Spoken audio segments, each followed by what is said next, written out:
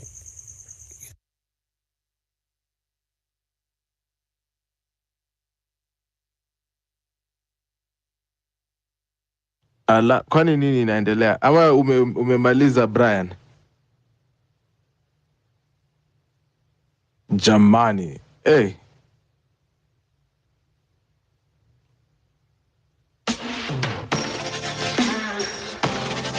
This is the home run with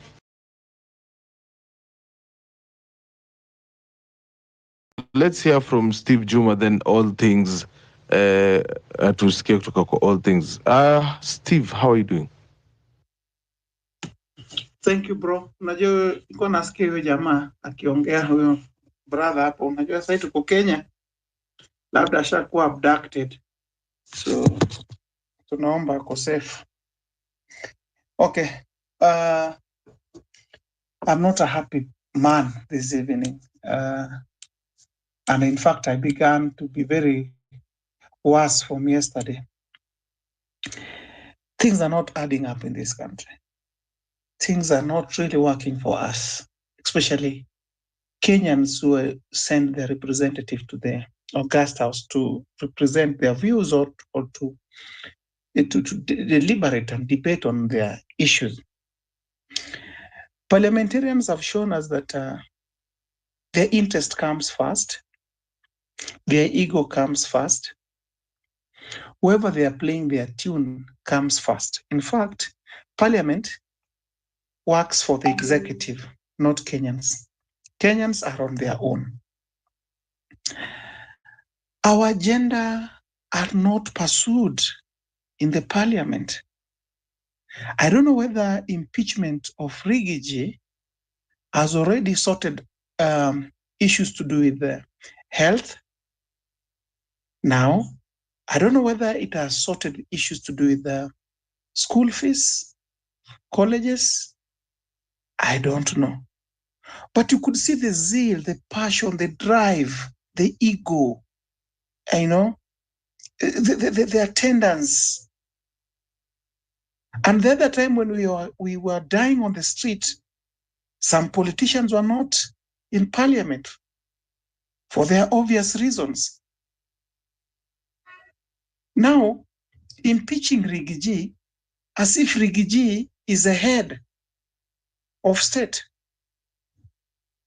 I hear people talk, they're trying to pull issues to do with the women. Mara Rigathi has no respect to women. Come on, when I'm saying this, I'm not saying this to defend Rigathi. I want Ruto out. Once Ruto is out, Rigathi is automatically out. We can't blame Rigathi as if he's the problem in our country. He's not.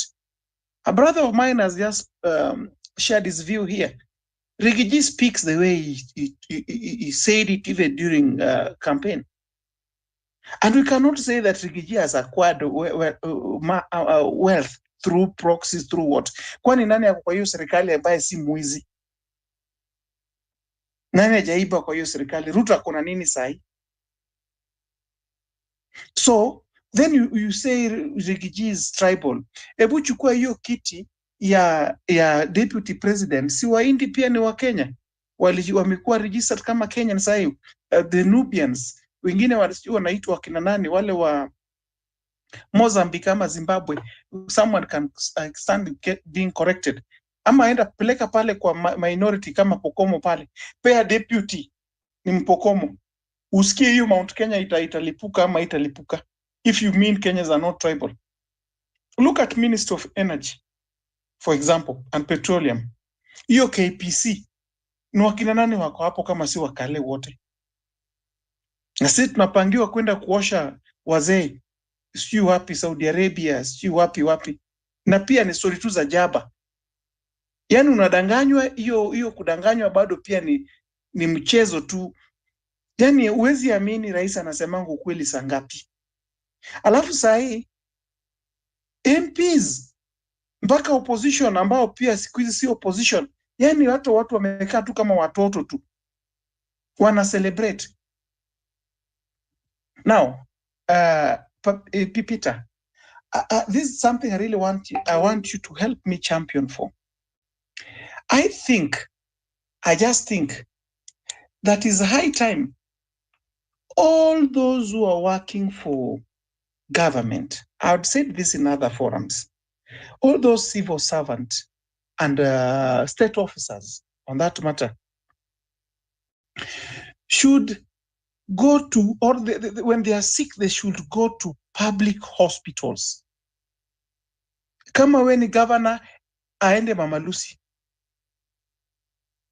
asiende Aga Khan. We can't pay you through our taxes, give you a good medical cover. Wewe ukiwa mgonjwa, wewe unaenda wapi? Aga Khan, wewe unaenda kwa those high-end hospitals, alafu kwa the media unatupigia stories za jaba vile you've taken drugs to Mama Lucy, umepeleka nini Mbagathi, madaktari umepeleka, na wewe mwenyewe hujai kanyaga hizo vitu, hujai kuwa admitted kwa hizo vitu ambazo ziko death trap. We need to have a bill or a law that now compels all state officers and civil servants, because there's no way you tell me you work for the government to ensure that the facility you put up, the infrastructure of the government, somebody works for the Minister of Health, lakini hajaingia kwa hospitali ya public hiyo anafanyia kazi. Someone works for the Minister of Education. But they have never gone to. These are Continuous. Yes. Continue. That was those someone else. Continue. Thank you. Someone works for the Ministry of Health, bro. Lakini huyu mtu hajawahi enda hata kwa hospitali ya nini ya serikali, haijui. Mtu anafanya kwa Ministry of Education, ambao wanapanga vile watoto wenyu wanasoma, wanafanya nini, lakini yeye watoto wake wamepelekwa Australia. Anaongea vitu tu ambaye anasoma kwa gazeti, ndiye anajibu nayo watu. Alafu akienda pale, sisi tunapiga makofi. Unapiga makofi, umetozwa ushuru, alafu mtu anakuja kufungulia barabara, wewe unapiga makofi na pesa ni yako. Who are we and where are we? So I think this one will bring equity. For asijui kama mimi ndio najielewa mwenyewe. Wewe uandikwe na serikali, upewe pesa, unapata mshahara ya serikali, alafu hapo serikali imekupatia medical cover. Hii medical cover, ukiwa mgonjwa unapeleka pesa kwa private sector, Aga Khan, unaipeleka sijui wapi. Supeleke hii pesa basi kwa serikali, ndio hiyo pesa pia ipatikane, izidi kutengeneza hiyo hospitali. Na pia sasa ukienda kwa hiyo hospitali ya nini ya serikali ambayo unaifanyia kazi, ndio utajua ile vitu ambayo haiko kule. Uende pale udungwe tu maji, upewe Panadol ama Brufen, wewe pia uone kitu watu wanafanya. Iwe inakuwa ni process kubwa sana. Kama wewe ni ofisa wa serikali ni unataka kuwa moved from a public hospital to a private for further treatment, iwe ni kibarua ya kuandika mafomu kama zile za insurance, wewe unaambiwa bado wanasubiri approval, ubaki hapo bado kama bado tunasubiri approval. That is when these people will learn. Lakini kama saa hii mpaka marafiki zangu wabunge mimi najua, mpaka ninawaambia buda hii ni mbaya, jamaa anasema tu yes. Ni kama Rigathi ndio issue yetu Kenya hii. Mimi ukiniuliza, Rigiji hana makosa. No one is not tribal. Sorry, I'm a Luo, and it's the wrong thing here to say in such forums. But I will defend my Luo akiwa shida sana. I'm first an African, I go to a Kenyan, from Kenyan I will go back to my Luo, back to my wherever charity begins at home. That is for nature of human being. You will defend your people first. But he only failed to know that he's a public figure. Angepunguza maneno fulani. But all said and done, sisi tuko, mimi nataka Ruto atoke like yesterday. I am sick and tired. But we pray God is on our side. Lakini na wabunge tuwapatie mtihani. Kujeni na mabili sahi tupeleke pale. Mtu tu amuke tu na mabili na tupeleke pale, watu wastie time tuwasalamie. That is all. I don't think there's anything you're going to get from that bunge, from what I've seen. Yeah, I don't think there's anything you're going to get from that bunge. It is the hope that kills. All things, Nungari, habari yako? Hi, Pipita. Thank you for the opportunity. Nimekuwa na shida ya mic, but I think sahi mnanisikia. Yeah, loud and clear. Let me just give my 2 cents about this whole circus that's going on in our country right now. First of all, I'm very, very, very disappointed in the way things are. Just like any other Kenyan, our country, we gave our country to the dogs. And now we are here, like we look stranded and we look lost. But this is what I would like to say. I'm hearing people talking. People are bitter. People are educated. People are they have an understanding of what's going on. But what lacks is an agenda to take people back to the streets, because everybody's in pain. And the only thing that's going to save us is the streets. We can come to spaces, we rant. We can go to, in every space that comes, you hear people talking, how they are disappointed, how they are suffering. I know someone who, at the beginning of this regime, had like 8 matatus. And as we speak right now, amebaki na matatu 3 kwa barabara. That's how bad it's getting. Hata anashindwa familia atalisha na nini. But now, as much as we are ranting, issue ya Rigiji, that's not our fight. That's not our fight. So we should be focusing on ourselves. Today we have learned something. Hawa watu leo walikuwa wamejaa parliament, meaning when they have something that favors them, they can work. They can work day and night to make and within a very short time. Umeona vile issue ya Gachagwa imekuwa so rushed because there are people, they are benefiting from the outcome, or whatever, whether they're trying to divide us, whether they're trying to get someone who is not going to disagree with Ruto, because Rigiji is going to speak his mind. Whether Ruto itamfurahisha ma itamfurahisha, that's for a fact. So ule mtu mwenye ataekwa hapo anafaa aingie akijua he was not chosen by the people, because Rigiji alikuwa kwa ballot, and the reason why most people, especially from the mountain, while they vote for this regime, it was because Rigiji, wanajua history, alikuwa Dio, Nyeri, and the brother, kuna history kubwa yao people from Nyeri, and now watu wanajua that. So ndio maana people cast that vote. So ni sawa wanaweza mseparate, and that is their business and whatever they are benefiting from that. But why are people not coming out to address like the real issues? Tuna focus on what this parliament is doing. Whatever they're doing, clearly it's not for us. But what do we want as a people? What do we want? First of all, this parliament ingeenda nyumbani kitambo sana. Ile wakati tulianza maandamano, that was the chance we had. We had a very good chance to send them home. Because after ile maandamano ya 25th, na watu wakakuja wakasema dissolve cabinet iende home. The next thing we should have done was to push for dissolve parliament. But hiyo imepita. Why can't the movement now move to having an IEBC, to having the parliament set up an IEBC for us? Because bila the parliament, honestly, the IEBC kama haijakuwa set up, it's going to be hard to dissolve the parliament. According to our constitution, that's going to be hard. It's not going to be hard. It's going to be impossible. Let me say impossible. So why are people not pushing for the IEBC? Because that's the only thing that's going to save us. And if we don't take action, then tutakuwa hapa space mpaka God knows when. Because I can assure you, the same way today, this whole week wamekuwa like about Gachagwa, they already have a motion in parliament to extend their time from 5 years to 7 years. So what makes you think that's not going to happen in the next 1 week? Na tuko hapa, we are very, very comfortable. We are very comfortable tukisema, oh, no, ati Mungu atatusaidia. Let me tell you, if we don't take action ourselves, hey, tutaona kivumbi, because at year 2027, there will not be an election. I can assure you of that.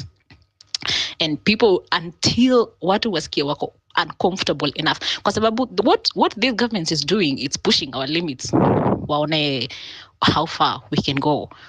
Wanajua tutakuja to run space, and there is really nothing much we can do about it. So I want everybody up at Quay space to go around to 200 and almost 300 people. So why can't you start wewe mwenyewe? And kama unajua some bigwig, why can't you help us push the agenda to have an IEBC in place? Because leo tumeona these people can work, and they can work fast. But until tuwa push vile tuliwa push year 27 and the cabinet was dissolved, the same way we can push them to have our agendas set on the table, discussed, and wapitishe vile tunataka, kwa sababu hawaizi pitisha bila sisi kuwa push. That is one thing for a fact.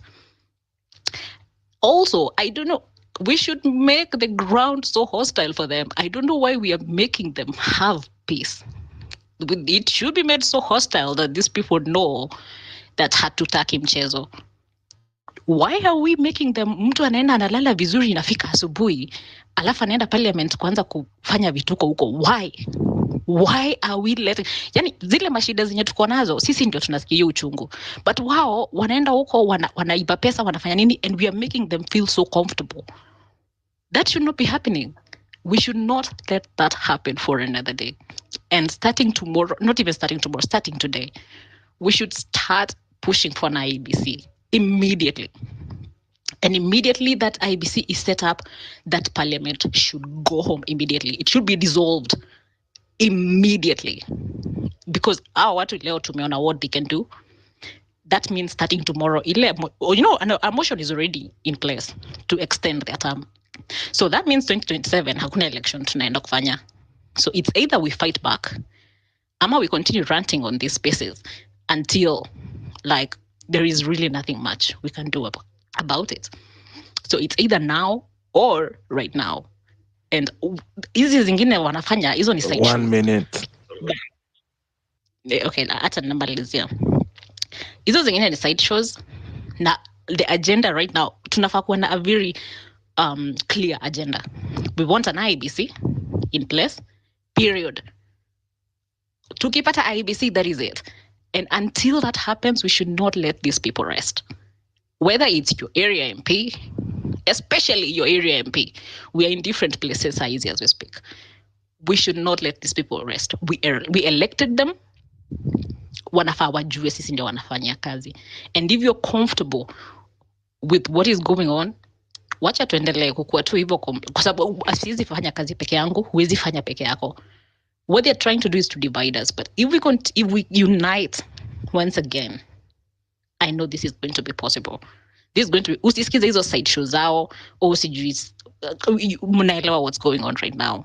But if we focus on IEBC, I can assure you in the next 1 month, kutakuwa na change.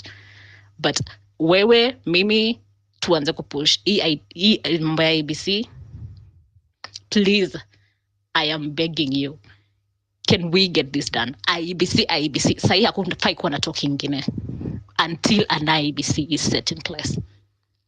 Those are my sentiments. Thank you, Pipita, for hosting the space today.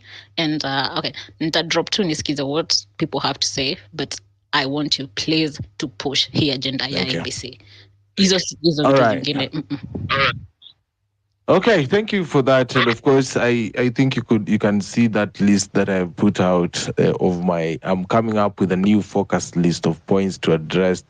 And of course, number one on that is the reconstitution of IEBC. Number two is SHIF. Number three is Adani airport takeover. Yeah, so those are the things that I have on my focused list right now. Request microphone. If you have not seen me accept your mic, the high chances are I have not seen it. I am not censoring you. Hi, we are on the final hour of Home Run with PPT. These 2 days have been very heavy for me, but tomorrow we'll be back on normal programming at 4 p.m. East African time. Nimesikia fatigue na nusu. But we still have 1 hour to the top, to midnight, where we'll end it for today. It request the microphone and let me hear from you. Of course, if you are joining us, the real Joe, habari yako? I'm very good, Pipita. I How am are well, you? bro. Okay, thank you for the mic.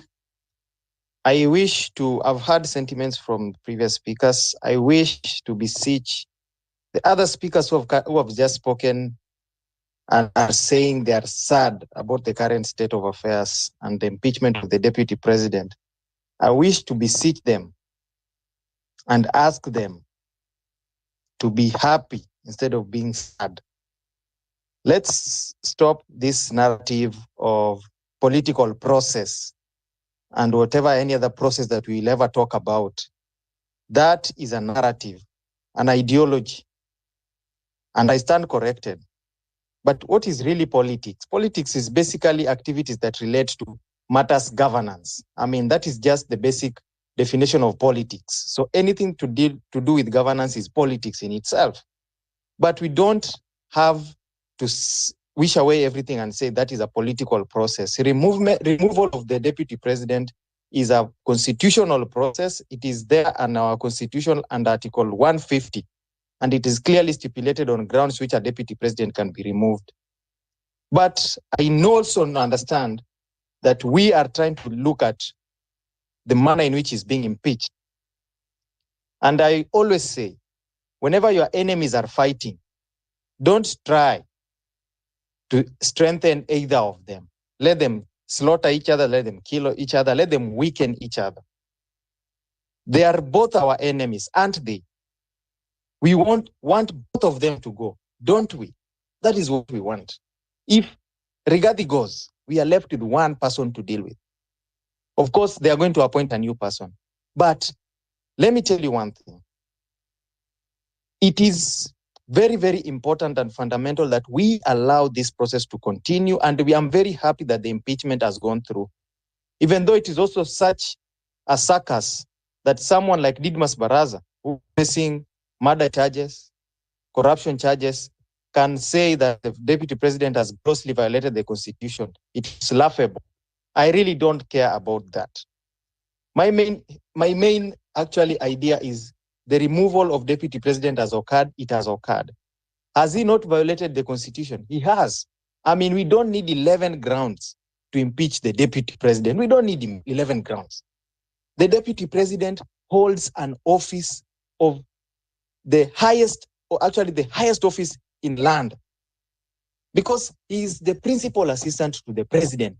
That is one office as per our constitution. And therefore it is the highest office in land. This office is required to be a symbol of national unity as per our constitution. Just one ground is enough. We are used to looking for hard evidence. Our constitution is very clear. Our constitution requires us to select leaders who represent us based on chapter 6. And whenever we miss that point, we'll always have these issues. We cannot now start to say that the wealth, we cannot discuss the wealth of the deputy president, yet it has been in question even before he took over the office. It was in question even before he took over office. He was in prison for that. He was in jail for that. We cannot question that. But he was given a chance to become a deputy president.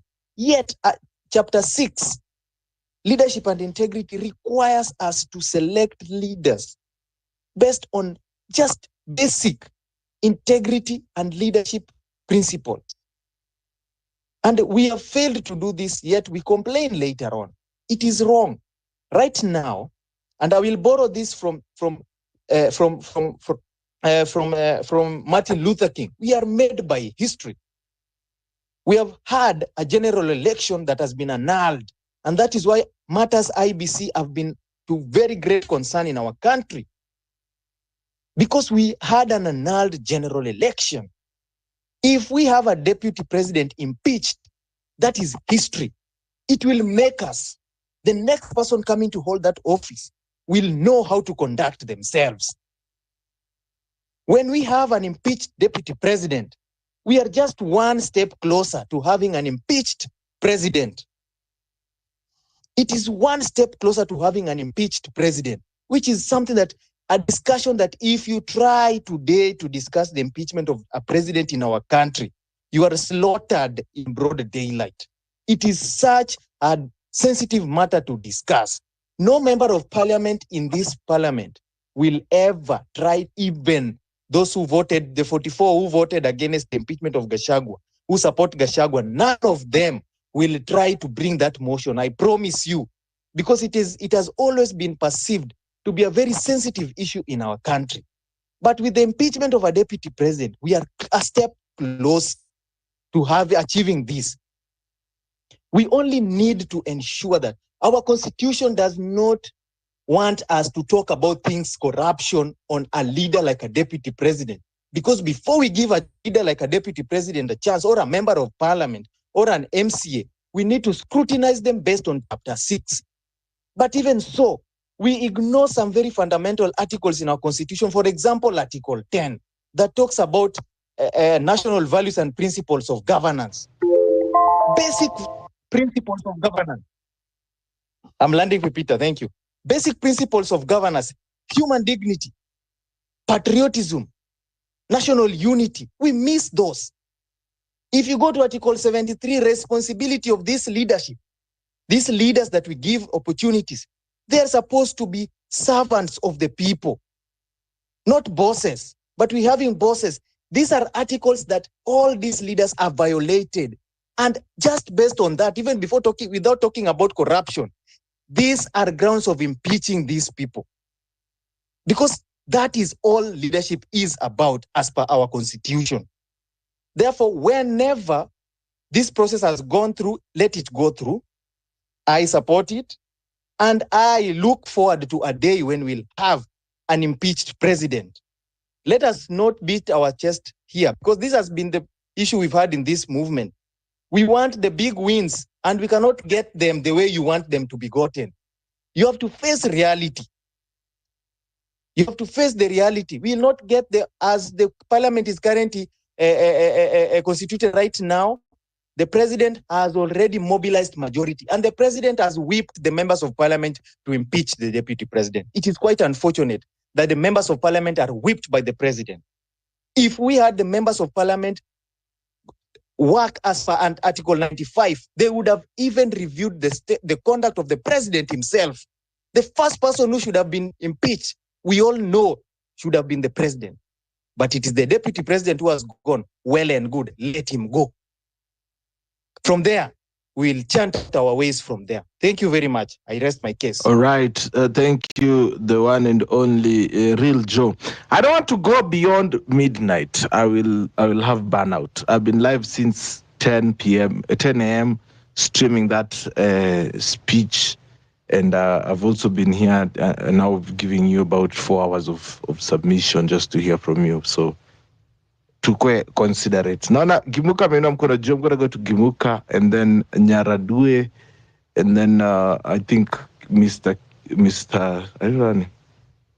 Ameenda huyo. Daniel. Aitwa Mr. Kilimani or something. Or Mr. Kilimanjaro. Waidaka. All right. So Gimuka. Kindly, let me go after Nyaradue, and then Okay. And also reconnect your mic. I feel like it's imeenda mbali. Nyaradue? Peter, it's Nyaraduen. Please pronounce that last N. Adwe is something really, really. Oh, adue ni kitu ingine different. Najua naweza kuwa naongea matusi kwa show bwana. I just want to engage. My sister talked and told us, together with Juma, I think the last speaker, who just said, this is not our fight. By the way, if you look at my page, I'm the one who kept on joking, like, this is not my war, and I'm not really getting involved. But now, I want us to look at the long-term effect. Let's not look at what happened today. Let's not focus on the war between Gachagua and Ruto and whoever. Let's not focus on the politicians.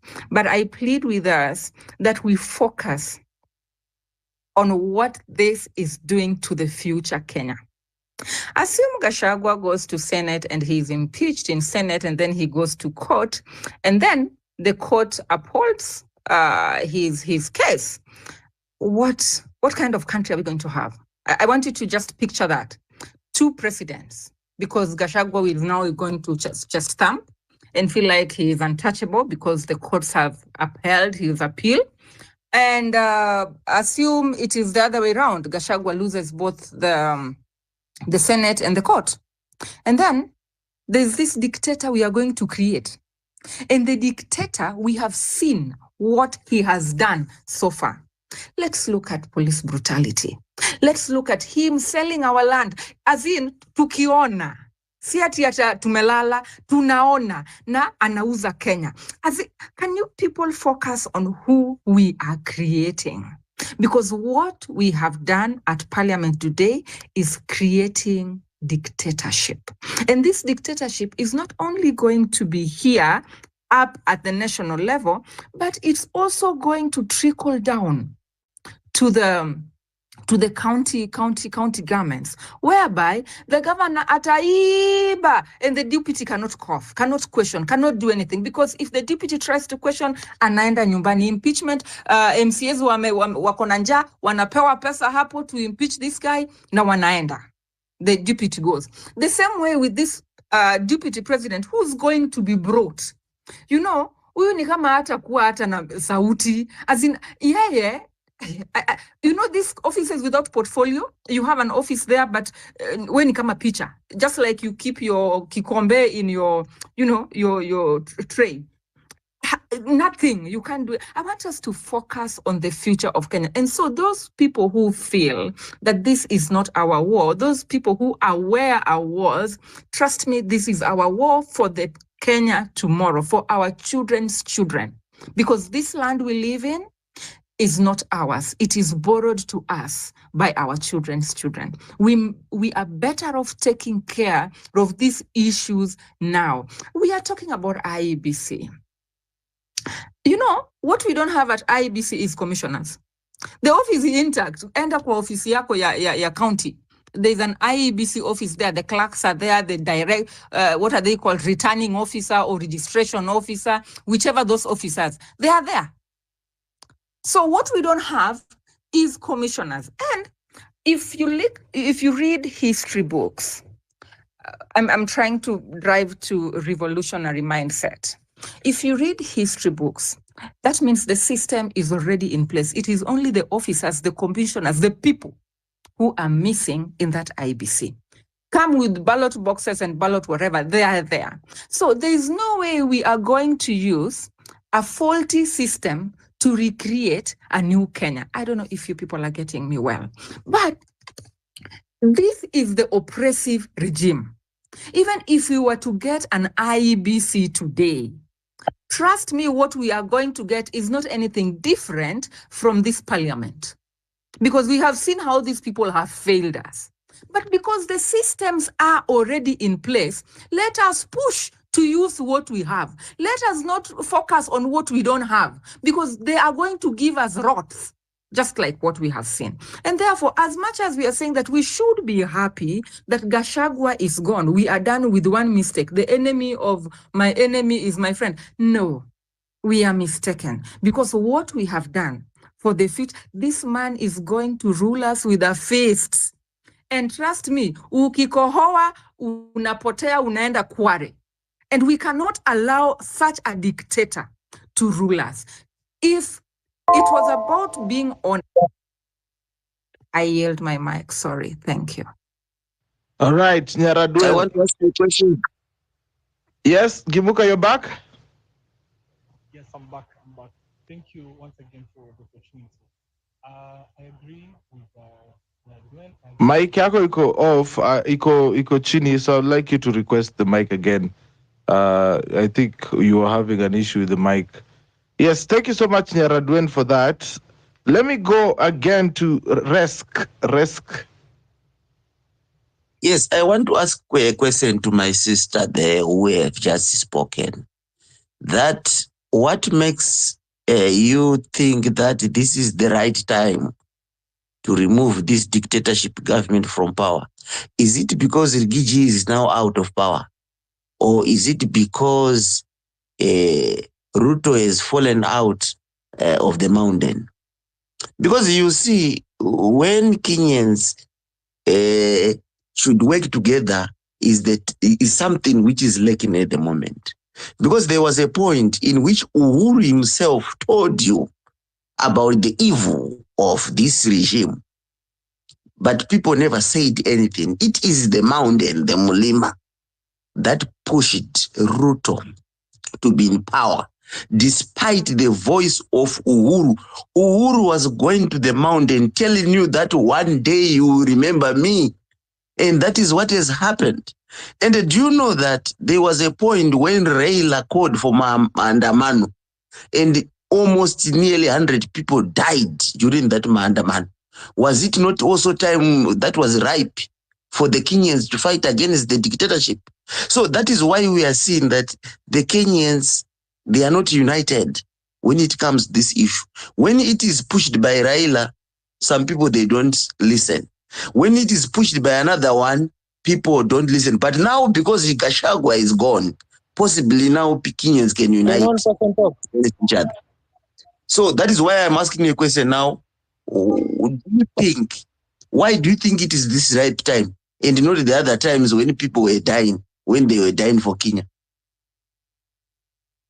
Oh, on the space, guys, respect, lend discipline. My remove button here is faster than Speaker Wetangula's mute. Yeah, so kindly respect the space and don't jump in when somebody's speaking. I know how to mute. Wow. You know, guys, I have seen about 10 MPs wakimutiwa kama space. Mr. Speaker. Okay, 1 minute. Okay, Mr. Speaker. Hey. Yeah. Mute na nusu na alafu hizo mic za parliament ikiwaka red ndio uko on, so sijui ni kama ni wale macohost wale wenye wamevaa green ndo macohost wa weta, so wanakufinyia tu hapo kwa circuit breaker. Anyway, we have about 39 minutes to the top of the hour. I want to hear from Mr. Kilimanjaro Waithaka. Thank you so much, Pipita. I'm going to pick up from where I think Nyara Duen left. She made a very good point whereby she said that on the matter of IBC. Before I go there, I'm going to start with why I think the opportunity of having this guy sent home was ideal. Because more or less we are looking at it from this as a political angle, and I think like a lot of speakers are speaking here and trying to call out, an activity, trying to mobilize people to do something. I think if we look at how the movement started, how the revolution started, and where it is right now, it is because it is lacking the political elements. And in achieving some of the demands that are being laid out, I think the only means to do that is through politics. And that is why we should not have shunned about participating in the impeachment of the DP. This is something that actually the movement should have picked up and, fueled a political debate around, and even they would have actually done political rallies. We would have even done a Kamkunji rally, just to try and fuel that, because eventually some of these things are going to be attained through politics. If you remember, I think when Kenya was trying to just look for the multi-party, Section 2A, repealing in the constitution, in the old constitution, that was achieved through a political, political whipping, political rallies, and a political process. I think this is more or less, and if we were to use that, it was also a political process. It was also a revolution. It is more or less similar to what is happening right now. So I would urge guys to consider doing or considering, using politics as a means to an end, to achieving some of these things. And now to more tie into what Nyaraduen said about the IBC. I don't think the IBC demand should be coming right now, because if it was to come right now, then what? And if these guys can actually bring in the people they choose, it doesn't really matter, because they are going to put the people who they can, more or less control. But the only way the movement can achieve having to participate in, the IBC selection process is through political whipping. Whip a lot of political emotions around the country, and then by the time the IBC constitution is being done, then at that juncture, the movement will have had a lot of political clout to even now dictate and demand for, placement of some individuals in the constitution of the IBC. I really support, the impeachment of this fellow. This guy would have used them. He had an opportunity to redeem himself, but right now I think he's going home. Unfortunately for him, and unfortunately for him also is that if he's going to be impeached through the Senate and also the courts, unfortunately for him now, even he's going that is more or less his exit from the political political arena, which is very unfortunate, because had he resigned, he would have got an opportunity to participate in the 2027 electoral cycle, influence, muscle, whatever. So he had an opportunity to be, relevant politically. But right now, I believe with the impeachment, he's going home for real. It is a win for the movement. That is how I see it. It's only that we are not looking at things politically, which I think we should be. We should be thinking also how to strategically position and use some of these things that are happening politically, just to whip emotions and just to rally and the movement and keep the revolution going. I land. Thanks. Thank you so much. Thank you so much for that, Mr. Kilimanjaro. Your submission gets us to 11:26 East African time. Thank you so much for everybody who's tuned in. Weekend is a glucose. Hata mi nimejikaza. Hebu piga hesabu kutoka 10 a.m. mpaka saizi. That is about 14-hour shift. Yeah. That's a 14-hour shift that I have been spending on the studio today. So, ladies and gentlemen, if you like what I'm doing, pale hivi juu kuna tip ja line 0721948229. Drop any amount. Naona kuna mtu ameweka hata 10 bob. Yeah. Weka hapo hivi kwa hiyo. Inatusaidia kuweka internet, make sure that the stream has been seamless. Leo nimewapiga stream ya over 10 hours. Seamless. Yeah. Ni kwa sababu ya support yenu pale hivi kwenye tip ja. Yes. So sasa wakati tunaendelea pia ingeni pale hivi ndani muangushe kitu ndo mweke motivation. Hata nipate ya mkate. I see the one and only Daniel again. Daniel Njoroge, talk to me.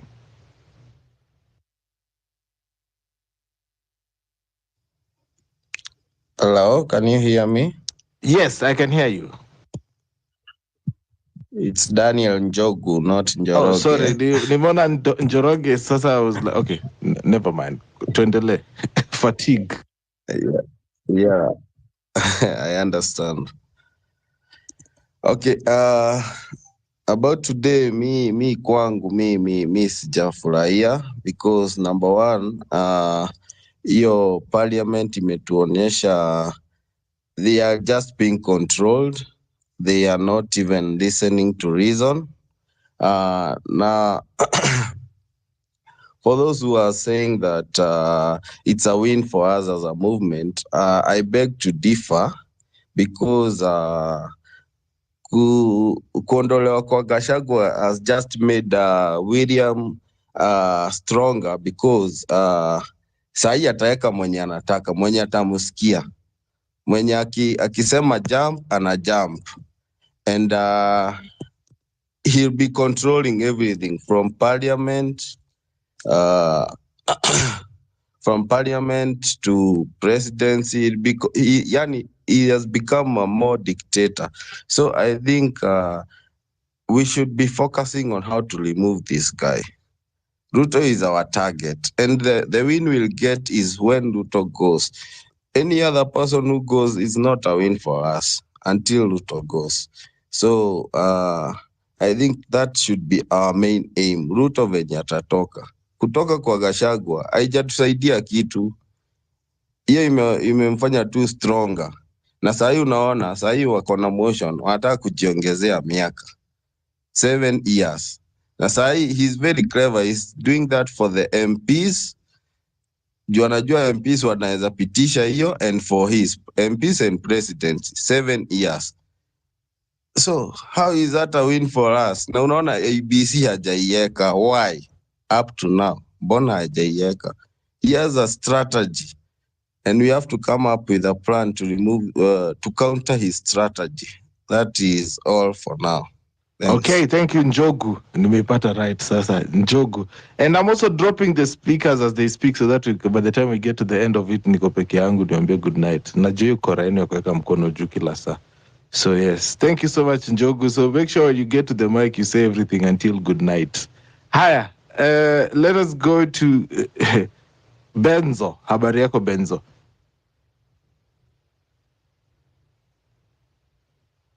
Benzo, can you hear me? Justin Benzo. All right. I don't think Justin Benzo can hear me. All right. Let's hear from Shushu. Shushu. Yes, Pipita. Hebu tuambie mafano wides. Naona tuko kwa last 30 minutes nikalale. Nilikuwa tunataka nitoke nje kidogo kwa nini Nauliza hii space sababu nilikuona tangu asubuhi up to now. Pipita, ingekuwa ni studio tunapiga simu. In fact, hakuna mtu angeranda hapa 10 minutes. But hapa hii space imekuwa ni yetu. Tunakuja toa stress, tunakuja kupunguza hata pressure, na tunaiona ni mzuri. Kuna kitu umeweka tibja na namba ya simu. Sijui kama unakula lunch, ama hii space ni ya government, ama hii space ni ya NGO. Wewe unapata wapi pesa ya bundles? Ni kwetu sisi ama una njia nyingine unapata bundles? Ninauliza tu swali ya ujinga. Because mimi nauliza tu wale watu ambao wako kwa space. Hiyo tibja waangalie hiyo tibja, hata kama ni shilingi 5, shilingi 10, waweke hapo so that uweze kukula. Tangu asubuhi nilikuwa nikifungua hivi space nikiwa kwa TV na kuona tu na watu wamenyamaza hapo wanasikiza kama radio. Lakini wewe unatumia bundles. Hata kama si tunatumia bundles, hata wanatumia bundles. In fact, kuna nyumba unalipa, una nini. So naomba wale watu wako kwa space. Unapata mtu ataingia kwa space around hapo kama 15 minutes, 20 minutes na drop. Lakini tibja hiyo, angalieni hiyo tibja, at least mweke kitu. Anthony Bonke. Mimi mwenyewe nimejiweka nikasema mimi siku naingia hapa kwa hii space.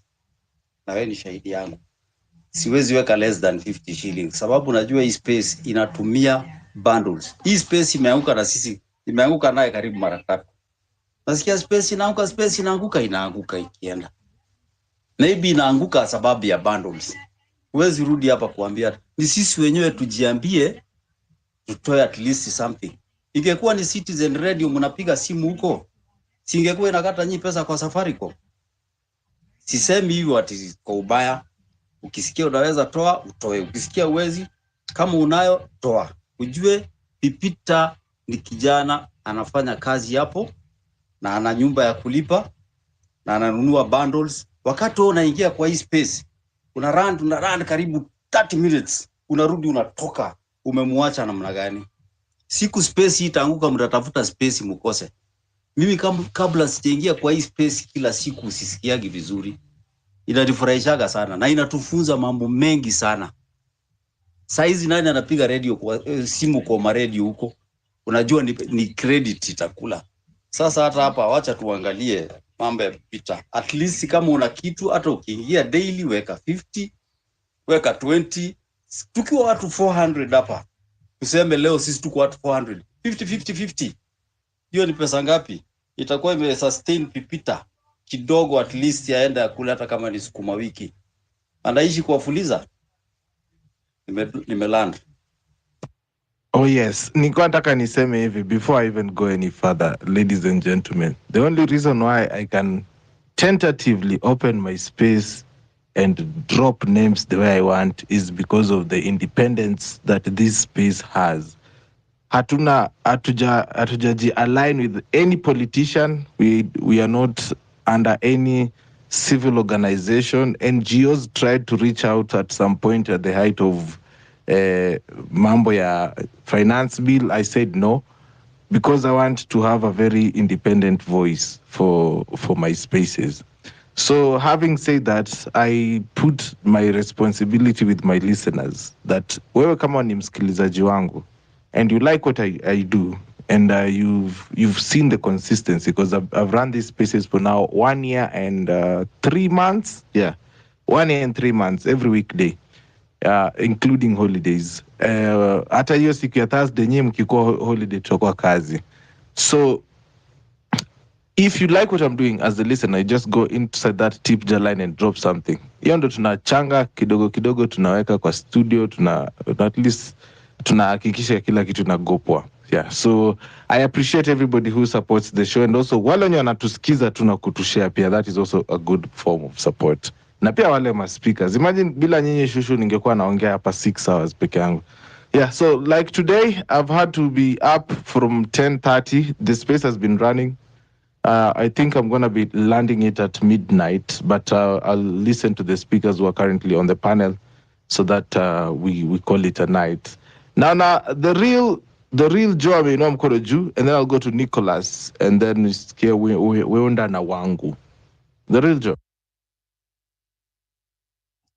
Thank you, Pipita. I just want to finalize a point up. I think Nyaraduen, you guys have talked so much about IBC, and you're also recognizing the fact that there's a motion on Parliament to increase the term limit of the president. I wish you guys read Article 254 of the Constitution. For there's some articles in this Constitution that for you to amend them, they must go for a referendum, and only IBC can conduct a referendum. So who needs the IBC more than us? It is them who need the IBC. The IBC will always be reconstituted. The country cannot run without IBC for a long time.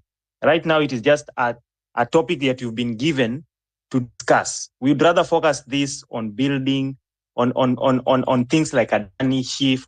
IBC will be reconstituted. They need that IBC more than we do, because they would want to. They need a referendum for them to pass the term limit of the president.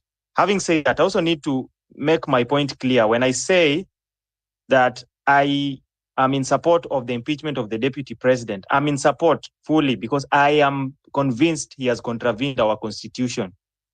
I don't really support the members of parliament. They are goons. I don't support them, but whatever they have done, they have done. This is what they're supposed to do even for the president. This is their role. Impeaching the deputy president, that is their role. It is not politics. It is their role. Article 95 gives them that role. So that is their role. They have performed their function. So there is no other thing. It is not politics. It is a constitutional process. They have impeached the deputy president. That's constitutional.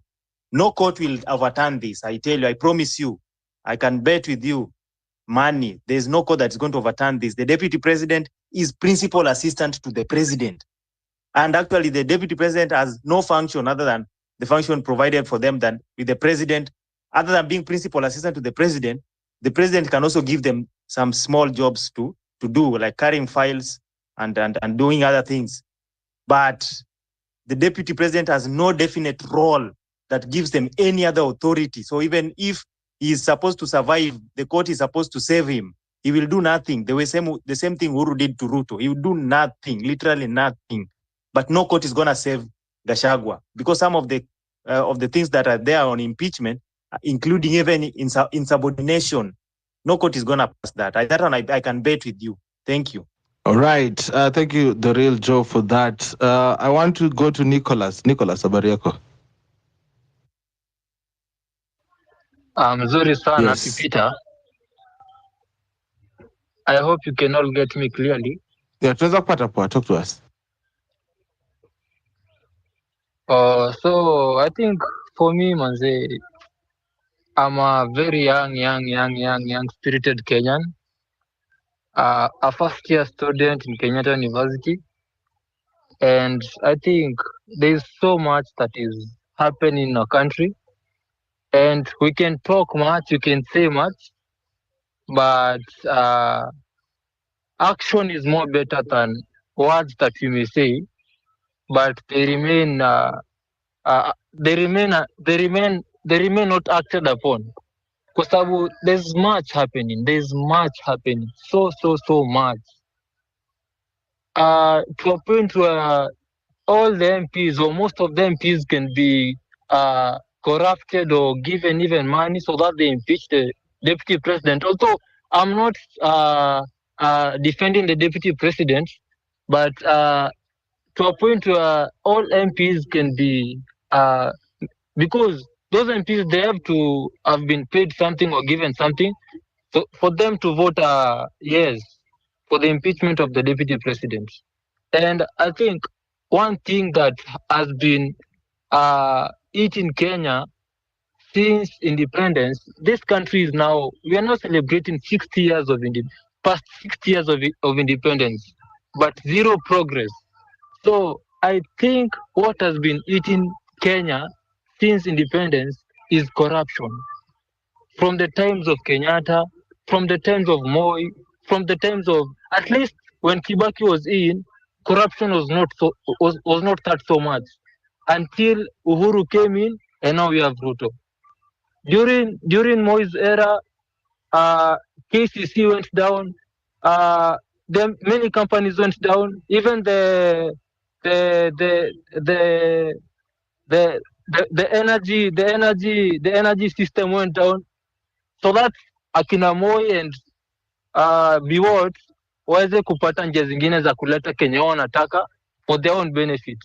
Now we had Uhuru, he did what he did, but at least for him it was better. And then now we have Ruto, who pretends to be the advisor of his advisors. He can be told nothing, and no one can advise him. It's so painful that even he's trying to torment those of us who try to be more vocal and be real and express their heartfelt pain of what they see Kenyans are going through. But for him, he doesn't care. What he cares is his stomach and those friends of him who are MPs and senators and governors, who they are stealing together. And I think this can only come to an end if all of us decide that come 2027, we make a new change. Any person who has been a leader, any person who has been in a government office should not go back to that position. And as young people, we take charge. Maybe go to those hizo places zoko ndani ndani, uko mashinani. We go to those people. Maybe talk to them. Maybe educate them on things to do with government matters, election matters. Kwa sababu wase wajui. because unajua watu wenye kuko mashinani, they're the people who these viongozi go there, they manipulate them, they tell them this, that, because it's easy for them to be manipulated. Hawana information kama venye sisi tuko nayo, but tukitoka saizi mapema for the better of tomorrow or for the better of future, tutoke sahi, we go and talk to those people, we go and make those people have information, so that even if they're manipulated in what way, they won't fall us in the trap that we are currently in, because it's a lot of pain. Education system imeharibiwa, watu huko shule hawana help, wanacheta, students are suffering, some students are sleeping in anger because help is a come in the name of one person, William Samuel Ruto. MPs, all of them are assonants, all of them are goons. We have no leader to defend us. We have no leader who can speak for us. We are the leader ourselves. We are the leaders ourselves. And unless us ourselves we act, there's no one who can act in our charge. Hakuna msee, na hadi tukiogopa, nothing will happen. Hakuna kitu ita happen.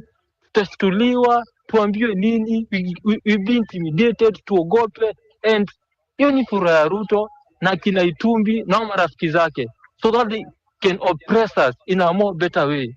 But we should not accept that. Kenya belongs 1 to all of minute. us. Kenya is ours. We were born in Kenya. We have no other country. It's upon us to change Kenya. It's upon us to act, manze. Kama ma youth, manze, to act.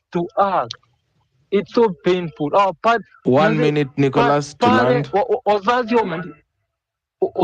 wazazi wameandikwa na gava, au wazazi wako na insurances zao za health na bado wanalipa NHIF. Hii pesa NHIF inaenda wapi? Like, corruption is the root of everything in this nation.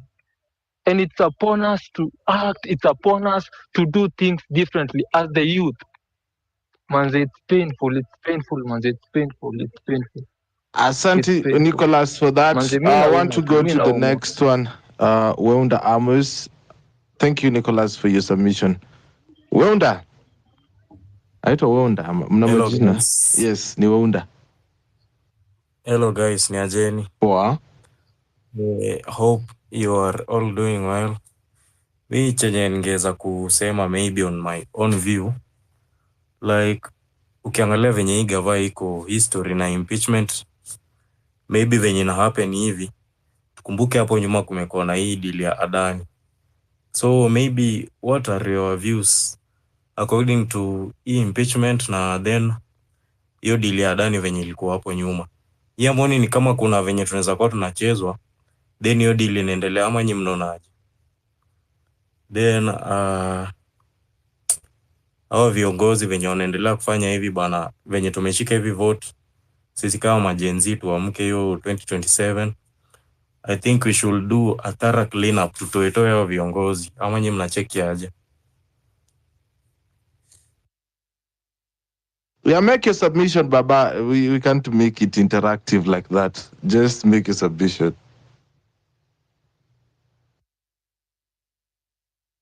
All right. Thank you for that. Let me go to the second last submission before I call it a night. Wangu wa Makeri, how are you doing?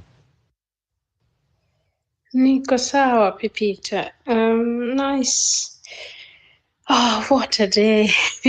I've been following in and out. And asante for being here for us to be able to follow up. Oh, yeah. Well, Rigathi was impeached. I mean, what did we expect? At this point, tunajua wabunge wote, they don't answer to us. They just answer to the executive. And I think it's clear now. The funniest thing is the debrief from Watu wa Mlima after tonight. I'm just laughing to friends and family that I know back home that are just like, oh, wow, now he wants to sort of make sure that he sort of gathers all the power that he can get, to remain as powerful as he can be. Thank God we have a constitution, 2010 constitution, that's not the same as during Moi era. If that was the case, my goodness, we'll be still in a worse situation that we are now. I think it's time. It's time that we focus on the issues, as we keep saying on this platform, because I think we get swayed so much kama wananchi, tunapelekwa hivi na hivi. I mean, zile vituko za leo to a point where I think there was a done hearing or something. I can't remember, but we didn't even give it as much attention as it should have, considering that that's what's going to affect us kama wananchi more than that even Rigiji. I mean, I'm not sorry that he's gone.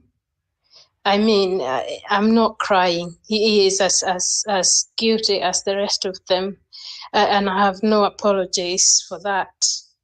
The only thing is now we need Ruto to go. That's what we need to do. We need to see, and it's not going to be easy. Sababu hawa watu wote wamenunuliwa, they are singing his songs. So Mungu atusaidie hapo. Lakini we still need to use the platforms that we have to sort of put our points across. Tusitoe nini, the knee should be on their neck mpaka we see something tangible. Hakuna mtu mwingine atatubadilishia nchi, ni sisi tu. Na asante Pipita, keep going. Wacha ninunue chai leo. Asante. Nita appreciate bwana. Huko hivi kwa tip ja kumekauka wadau. Anyway, it's what it is. Finally Western Shilao amepata nafasi ya kuingia. Thank you so much everybody who has found a chance to talk to us today. It is quite an honor, ladies and gentlemen, to listen to you. It has been a long day. Wow. Na kesho bado saa 10 mnaningojea hapa. Wow. Yeah, but every weekday from 4 p.m. mnatupata tu hapa tukifanya kazi, tukiongelesha. Yeah, so consistency is what we are all about, and of course what I'm hearing from Wangu is we need to be consistent, and that is, it starts with the forums like this. If we keep quiet in this fora, then people will lose it. So yeah, I want to end the last 10 minutes of this show with Western Shilaho. Western, I think after you I'm not going to take anybody else unless there's a rebuttal or something. But yeah, I want to end it from Western. Western, if you can hear me, take it away, man.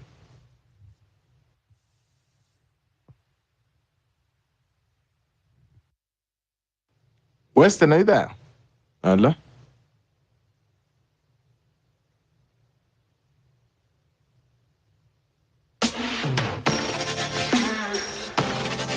This is the Home Run with PP.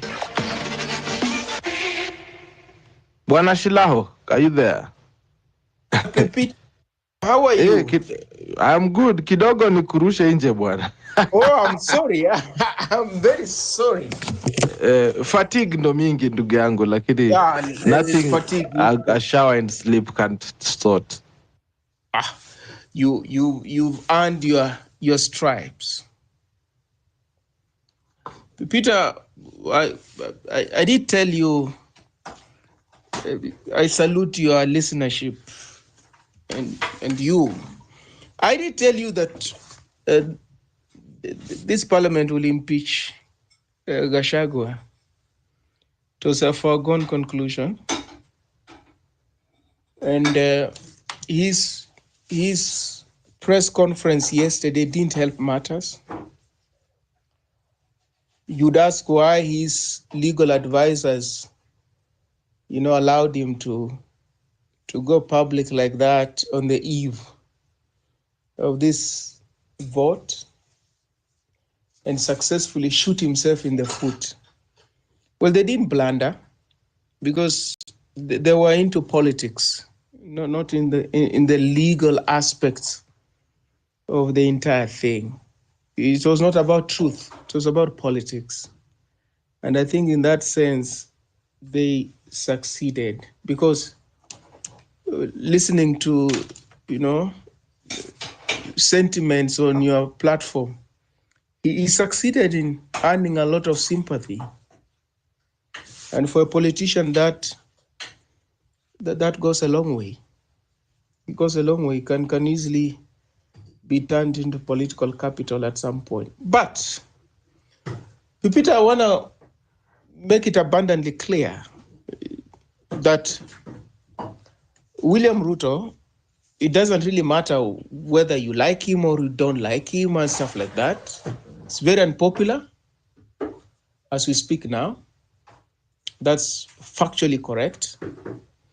But he's going to go down in history as one of Kenya's consequential presidents. Consequential.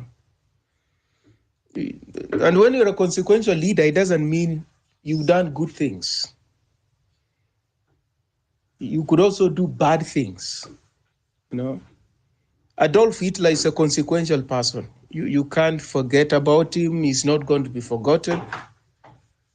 George Washington in the US, a consequential person. Lee Kuan Yew in Singapore, consequential person. Paul Kagame in Rwanda, consequential. So it depends on what you do. In his case, he will be. And I think it's just started. Going forward, he's likely to be a lot more ruthless than he has been in the past. And therefore, his opponents have their work cut out. They cannot afford to slacken, especially as far as political strategy is concerned. They cannot afford to succumb to laxity. There will be no room for that. Which why I'm very skeptical about people who are talking about 2027 elections. I don't think he's going to lose that election. I don't think he's going to lose it. And I put it like that irrespective of the current political happenings, which could actually have a bearing on the outcome of 2027 elections. Yeah, there are people who, from now henceforth, it doesn't really matter what he does. They'll wait for that day and not vote for someone, but vote against him. But it's not going to be easy. It's not going to be easy to get rid of him. Why do I say this? I say this because his immediate predecessors, Mwai Kibaki and Uhuru Kenyatta, were less politically savvy compared to him. Less politically savvy. Less. People say, no, Uhuru was wise, he didn't impeach William Ruto. No, it was not a choice. He didn't have a pathway to that kind of thing. He did not have it. He didn't have the numbers. And therefore he couldn't impeach him successfully if he wanted. He couldn't have won, the battle in the court of public opinion. He could not have won, which means you take him to court and you charge him, and therefore you disqualify him from running for president. He could not have won the backlash. So he chose to play it safe and hope that by the time elections were held in 2022, he would be so politically damaged that he wouldn't stand a chance to win. Of course, it backfired. William Ruto is not going to allow that in his backyard, people who have the capacity to stand up to him. I think the protests on the streets, this movement, and we people on this platform, I think in his understanding, that is sufficient opposition. He will not tolerate opposition in his backyard going forward. So I think that's crystal clear. It's either if you are in his backyard, you play by his script, or you ship out, and he defines you as one of his opponents, and therefore you meet in the battlefield. I think that is abundantly clear. Secondly, Peter, when when I last spoke, when the voting was going on, one of your listeners called Ras. Peter, I don't get it really. If you're so disdainful of women, I'm not so sure what kind of justice you're fighting for. Or if you're disdainful of anybody, I'm not so sure what kind of justice you're fighting for. Of what Kenya is this that you believe in when you think a deputy president can, openly refer to, members of parliament, female members of parliament as prostitutes, and you think that's correct. That's correct. Like, I'm not so sure what kind of Kenya you're fighting for. Honestly, we call to question your commitment to a better Kenya and a functioning Kenya. Honestly, we're a movement that has got no room for prejudice, for misogyny. Somebody's mic, Pipita, is open. I have sorted it. Okay, good, thank you. A movement that has got no room for misogyny, has got no room for ethnic bigotry, has got no room for classism. You get me? It has got no room for snobbery. You're a snob. You think that if you associate with people of high class, that's the only thing you do. People of low class, they are not of use to you. We can't have that kind of a movement. So these people who come to your platform, Pipita, and say, no, where's the evidence that the deputy president referred to a politician as a prostitute? What evidence are they looking for?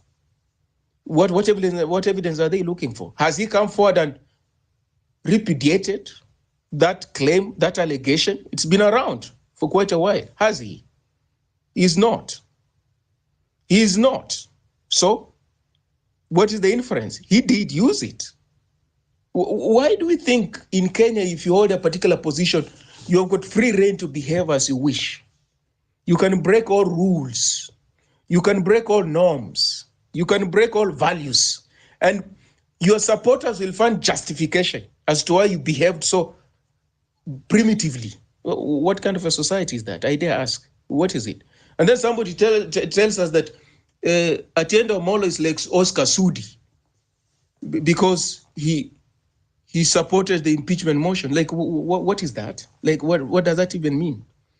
Instead of us engaging with the salience of the arguments he's raising, we just dismiss him as Oscar Sudi. What kind of a society is that? Okay, let's say he had spoken in favor of Rigathi. Would that person who is dismissing as liken him to Oscar Sudi? But what is it about Oscar Sudi? I dare ask also. Oscar Sudi is just somebody who is corrupt, like even people who have got PhDs in Kenya and are corrupt. Honestly. So what is it about him that we think this is, the lowest that we can ever get? No, there are people with PhDs in that parliament, in the bureaucracy, in the cabinet. But when you look at them, how they behave, their pronouncements, their decisions, you say this person has never stepped in a classroom. So that's the classism I'm talking about, Pipita. Classism, where you think a person doesn't amount to anything because they don't know book. But in our society, we know there are very many people who don't know book because of limiting circumstances within which they were born. It was not a choice. It was not a choice. Somebody didn't finish high school. It wasn't a choice. Somebody didn't go to college. It was not a choice. So you don't use that to stigmatize people. That's classism. That's prejudice. We cannot afford to have that in our ranks. We can't. Everybody on board. And when you talk about we want a Kenya that functions for everybody, we want a Kenya where there's opportunity to go to school. You won't be locked out of school because your parents can't afford. You'll go to school. You'll go to school, get education, and have a fighting chance in life. But we're talking about poverty, we're talking about corruption, we talk about all sorts of things. But then when we meet victims of these things, we stigmatize them. How counterintuitive is that? How counterintuitive is that? We stigmatize them as if it's their choice. The other day, somebody was saying, no, these goons who appeared at bombers of Kenya, they must continue staying in slums. Like, what kind of a sentiment is that? We want to eliminate those kind of things. Those hovels, those shacks. We want to dignify everybody in this country. You are dignified. You live in a decent house as a human being. There's sanitation. There are flush toilets. There's potable water. So what Kenya are we fighting for? I don't get it when I listen to some of the sentiments that go around. And Rigathi is not a victim, Pipita. He's not a victim. He isn't. Let me use the analogy of a star witness. Those things that he's confessing, Adani, I don't know what else was he saying. Those things that he's saying. People have stashed money abroad. We know people have stashed money abroad. Uhuru Kenyatta was implicated in Pandora Papers. And he promised to make a pronouncement as far as that is concerned. We're still waiting until the grass has started growing under our feet. Yeah? So he's not telling us anything new. We know there's corruption in this government. We know people have offshore bank accounts. We know the deals, shoddy deals vis-a-vis the airport. He's not telling us anything new.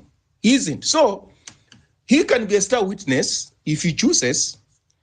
But as was it Atiendo Molo who said, we forgive you, but that doesn't mean you are going to escape retribution. Yeah, those are two different things. I forgive, we forgive, but you must face retribution. You must be punished. So if your core, thugs, you're part of a heist, this was a syndicate, you have decided to strike what they call a plea bargain with the prosecutor for a lesser sentence. So if these other characters will be locked up for 20 years, you're going to get 10. It's not like you're going to walk. If they're going to be locked up for 100 years, you're going to get 50 for cooperating and confessing and saying the things that you witness. But we think that if you confess, then you walk. No, you don't walk. That element of punishment is important. It doesn't mean Rigathi now is telling us the things that are happening under this government, and therefore he's our hero. He's clean. No, he must face the music. He must face the music. He was party to that syndicate. So there are a lot of things that this impeachment has exposed. In other societies, such momentous occasions provide room for societies to hold an honest conversation about themselves. Honest conversation. Where are we going? Where are we coming from? What are our value systems? But in our case, we dissolve into some very parochial, enclaves, parochial enclaves. And then our positions, they're hardline-like. We are like Talibans. You don't change your position. Even when evidence is adduced, you don't change your position. You maintain it.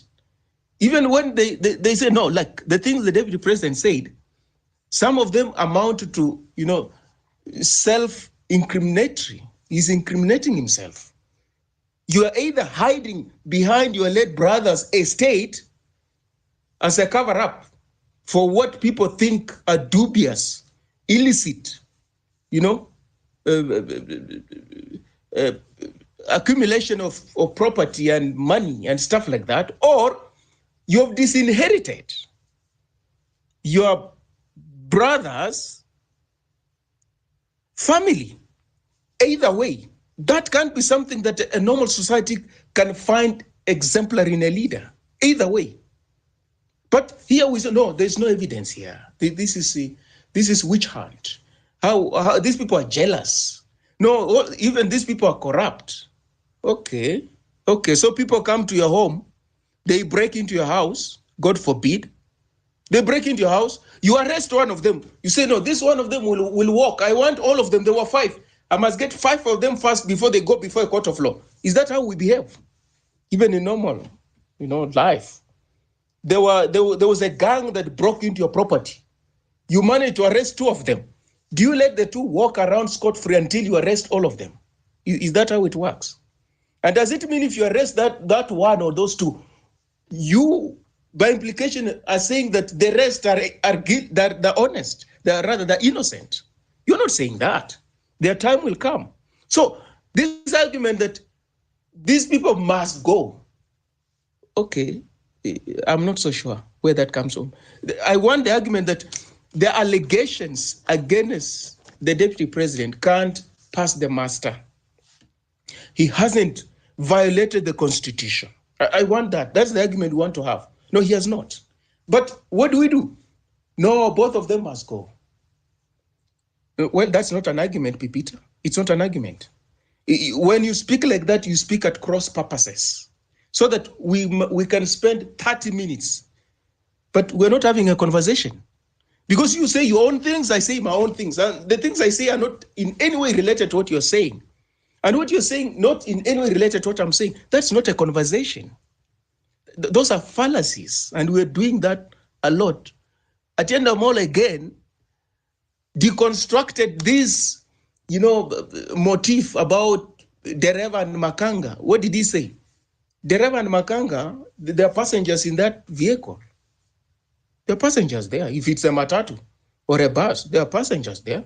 So you want the bus to crash? Okay. The analogy is the Kenyan society. That's what it means. It's the Kenyan society. So you want Dereva akufe, Makanga akufe, na Wakenya wakufe pia. You get it? He deconstructed that, this phrase that is flying all over the place. You want everybody else to perish? For what? When you can exercise, people would want to sing Kenyans and isolate them. Why do you want everybody else to perish? Pipita, for me, about corruption and what have you, everybody almost in the Kenyan establishment, in one way or another, has engaged in graft. For me, I parted ways with Rigathi on the question of ethnic mobilization. That's a no-no for me. It's a no-no. It's a no-no. Once you start mobilizing on the basis of ethnicity, on the basis of religion, on the basis of clan, on the basis of region, you're actually no more than a genocidaire. That's how I characterize you. Any politician who hinges his politics on that basis is a genocidaire. He's in the same league as Slobodan Milosevic, same league as Juvenal Habyarimana in Rwanda, same league as Adolf Eichmann or Hitler. Yeah, same league. And many other people who preside, Pol Pot in Cambodia, preside over mass atrocities. That is how it begins. I can't stand you. I can't stand you. I can't stand you. I cannot. I can't. I don't stand that. Because I know what it means when a country is balkanized along those lines, along those fault lines. It's messy. It can be messy. Because people become guilty, not because they've committed any crime, just because of who they are. You are affiliated to this ethnic group. By that very fact, you are guilty. You either deserve to be killed or you deserve to live. It is that barbaric. You, by the mere fact that you're affiliated to this religion, you either deserve to live or you deserve to die. It's that barbaric. And here is a deputy president who says, no, you deserve prosperity depending on your political choices. Like, how can we tolerate somebody like that? How can you even have sympathy or empathy for somebody like that? How? I mean, in good conscience, I can't appreciate that. I cannot. I can't. And therefore, I've not been mobilized by ODM, because there's those who are saying, no, ODM members of parliament have been mobilized. I've not been mobilized by ODM. I don't belong to that party or any party for that matter. I've not. But I share the sentiment of those who took to the floor of the House and argued that the deputy president must be impeached, and indeed went ahead and impeached him. So why do people think that some Kenyans cannot have views of their own? When they argue in one way or the other, it must be because he belongs to ODM or belongs to UDA, or this person is a Luo, or this person is a Kikuyu, or this person is a Kalenjin, or this person is a Luya, or a Kamba. Why do people think you reduce somebody to the least common denominator? That there's just one single identity. that defines who you are. Is that really the kind of society we want to build? We can't. People have agency. People have got brains. People think. But once we're immersed in bigotry, we deny those people that element of complexity. We reduce them to the commonest denominator. You're speaking like this because you're a member of ODM. You are speaking like this because of your ethnic affiliation. You are speaking like this because of the religion you belong to. Like, how can we be such a society? We can't. If we want, then we can join Taliban in Afghanistan. These are people who don't tolerate any form of dissent, complexity, independence of mind. They don't tolerate that. There's always this monolithic way of doing things defined by the Taliban. Do you want that kind of a society? Of course we don't. So people must be free on this platform, Pipita, to express themselves. If you think that Raila Odinga has got redeeming qualities, be free and say, we want to listen to you. We can't poo-poo you. If you think that Silvanus Osoro has got redeeming, tell us, let's listen to you. But we cannot shut down conversations. We can't do that.